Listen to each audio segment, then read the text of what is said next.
Незламний народи найсміливішої країни.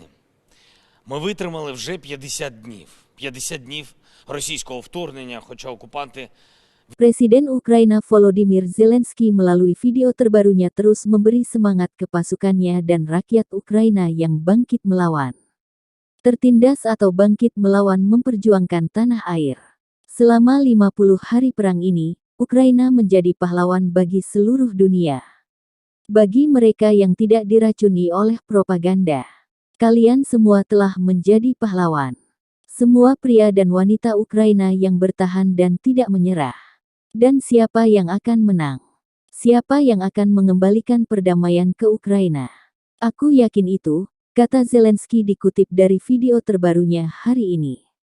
Memasuki hari 51, Kementerian Pertahanan Ukraina merilis sudah 20.000 tentara musuh tewas. Sebanyak 163 jet tempur dan 144 helikopter Rusia ditembak jatuh. Belum termasuk 756 tank dan 366 sistem artileri dihancurkan. Не 24 лютого. Російські війська прийшли до нас ще у 2014 році. Вони захопили наш Крим, вони перетворили його на одну велику військову базу. Вони зробили Чорне і Азовське моря одним із найбільш небезпечних морів на планеті. Вони розпочали страшну, безмежно цинічну війну на нашому Донбасі. Вони вбивали наших людей впродовж 8 років. 14 тисяч загиблих за цей час. Чим відповів за це світ? Чим відповів на це світ? Запитання так і залишилося риторичним, але саме тому вони вирішили, що можуть дозволити собі ще й повномасштабну війну. Дехто ще досі сперечається, якої жорстокості мають бути санкції проти Російської Федерації. Але що тут обговорювати, коли російські війська вже повторюють на нашій землі те, що Європа бачила хіба що під час Другої світової війни. За 50 днів повномасштабного вторгнення Російської Федерації вони показали, що саме Донбас для Росії – це головна мішень. Саме Донбас Росія хоче знищити в першу чергу. Саме Луганську і Донецьку області. Російські війська руйнують так, ніби хочуть, щоб від них залишилося тільки каміння. І щоб там не залишилося людей взагалі. Вони примусово забирають мешканців цих областей в свою армію. Вони кидають їх у найстрашніші бої, буквально в лоб нашій обороні. Вони руйнують міста і села Донбасу, спалюють усе, що витримало 8 років тієї війни. Гордий і охайний Харків 80 років не бачив таких знущань, які зараз перенесла йому Росія. Для чого його руйнувати? Чого можна досягти спаленням Харкова? Що саме можуть дати Росії руйнування на Салтівці чи на Площі Свободи? І це вже не риторичне питання, це питання про те, наскільки безглузде це вторгнення Російської Федерації. Наскільки воно самовбивче для усього, що Росія нібито захищає. Для російської культури, для зв'язків з цим народом, навіть для російської мови, Росія випалює все. Все це своєю зброєю. Випалює на десятиліття, мінімум, на покоління. Древній Чернігів, якому більше 1000 років, який бачив стільки війн, і стільки загарбників, що хоча б у 21 столітті заслуговував на мир і заслуговував на спокій. Але прийшла Росія. Прийшла з найгіршим, що Чернігів переживав за увесь час з 10 століття. З часів тієї Русі, на зв'язок з якою Росія колись претендувала. Тепер і цей міф спалений. Русь не руйнувала би себе саму. З нею це робили чужинці, ординці та інші загарбники.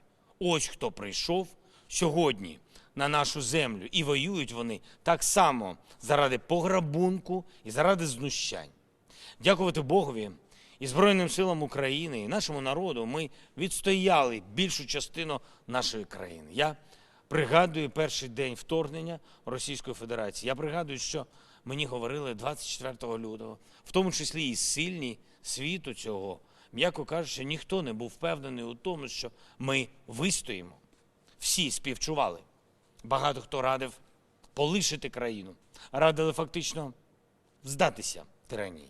Але і вони не знали нас, і вони не знали, наскільки українці сміливі, наскільки ми цінуємо свободу, нашу можливість жити так, як цього хочемо саме ми, а не люди, які керують так, що їхня армія вперше в житті бачить унітази, хіба що на окупованій території, і краде додому навіть звичайну побутову техніку. Окупанти відповідатимуть за все, що зробили в Україні, за все, що зробили проти українців. Вони відповідатимуть за Бучу, за Краматорськ, за Волноваху, за Охтирку, за Гостомель і Бородянку, за Ізюм, за Маріуполь і всі інші наші прекрасні міста і громади України, які російська армія відкинула на 80 років назад. У той страшний час, про який всі і завжди у світі говорили ніколи знову. Ось воно знову. Ось воно зараз. І ми зробимо все, щоб воно було дійсно востаннє. Бо питання, як гарантувати безпеку для України і для Європи, більше ніколи не буде риторичним. Ми цього не допустимо. І я вдячний кожному з тих, хто підтримав нашу державу, хто одразу запитав, чим допомогти, хто став з нами спина до спини і допоміг отримати те, що необхідно для оборони нашої держави. Цей час, ці 50 днів показали мені по-іншому багатьох світових лідерів, різні держави. Я побачив велику щедрість у тих, хто і сам небагатий. Я побачив надзвичайну рішучість у тих, хто і кого глобальні лідери зазвичай не сприймали всерйоз. Я побачив, що демократичний світ дійсно має тих, чиєї волі достатньо для захисту свободи від нападу тиранії. Побачив політиків, які поводили себе так, нібито у них немає жодної влади. І побачив не політиків, які зробили за ці 50 днів більше, ніж деякі державні діячі, які претендували на лідерство. Але це все лише надбудова. Надбудова над тим, як Україну захищають наші люди, увесь наш народ. Ті, хто зупинили просування нескінченних колон російської техніки. Ті, хто стримують постійні атаки на Донбасі. Ті, хто героїчно обороняють Маріуполь, допомагаючи цією обороною вистояти всій нашій державі. Ті, хто зупинив наступ з півдня і зробив знаменитою нашу Чорнобаївку. Ті, хто вигнав ворога з півночі. Ті, хто показав, що російська авіація беззахисна. Хоча Росія витратила десятки мільярдів доларів на різні системи, які мали би захищати її літаки. Ті, хто показав, що російські кораблі можуть піти хіба що на дно. Ті, хто допомагає армії, допомагає суспільству знайти усе, що може бути необхідним. Ті, хто рятує, лікує, хто навчає, проводить розмінування, хто забезпечує нас усіх стабільним зв'язком, ті, хто перебудував ланцюжки постачання для всієї нашої країни, ті, хто підтримує фінансову стабільність, хто зберіг бізнес і продовжив працювати, ті, хто допомагає переселенцям, ті, хто розпочав посівну, ті, хто дає Україні коректну інформацію і необхідні емоції. Усі наші журналісти, усі, хто об'єднався для загальнонаціонального телемарафону. 50 днів нашої оборони – це досягнення мільйонів українців, кожного і кожної, хто 24 лютого ухвалив для себе основне рішення в житті – битися, бути людиною, не здаватися і не зраджувати. Ще з давніх давен і до нашого часу людство шукало героїв.